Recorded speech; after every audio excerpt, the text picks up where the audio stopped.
تاکە حزب بووین لە انتخاباتی پەرلەمانی کوردستانە بڕیارماندا کە ڕەوزی ئەو ئەنجامانە بکەین کە پەرلەمانی کوردستانی هێنایە وجود بە حکمی ئەوەی ئەمە قەناعەتمان وابوو و معلوماتمان دەستکەوت بوو کە ئەو پەرلەمانە بە شێوەیەک لە شێوەکان گۆڕانکاری لە نەتایجەکانیان کرابوو.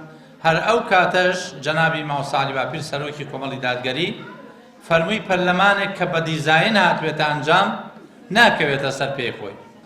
ساڵێک و 5 ڕۆژە انتخاباتی پەرلەمانی کوردستان کراوە تا ئێستا پەرلەمانتار نەکەوتۆتە سەر ڕێی خۆی، نەکەوتۆتە سەر پێی خۆی، کەواتە ئەوەی ئێمە وتمان لە هەموو حیزبەکان جیاوازتر بوو کە ئێمە ڕازگۆ بووین لەگەڵ خەڵک، ئێمە ڕازگۆ بووین لەگەڵ خۆمان، ئێمە ڕازگۆ بووین لەگەڵ خوای خۆمان. بۆیە نەچووینە پەرلەمانێک و کە دیزاین کرابێ کە پشکێنەی تیا کرا. وڵای ئەوەی کاندیدەکانی کۆمەڵی دادگەری جیاکاتەوە لە حیزبەکانی تر ئێمە الحەمدوللا هەر لە مناڵیەوە لە ناوم حیزبا بین و کارمان بۆم حیزبە کردەوەی تێبینیمان کردووە.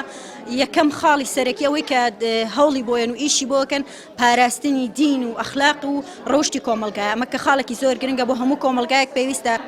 ئێمە وەکو ئەندام و لانگرانی کۆمەڵی دادگەری کوردستان قەزای پێنجێن هاتوین بۆ پشتگیری خۆمان دەرەبڕین بۆ کۆمەڵی دادگەری کوردستان. داوا لە هەموو پشکان و برایانی پێنجێنیش ئەەکەم ئینشاءالله بە هەموو گوڕوتینەوە بچن بۆ پایین دەنگدان و دەنگی خۆیان بن بە کۆمەڵی دادگەری کوردستان.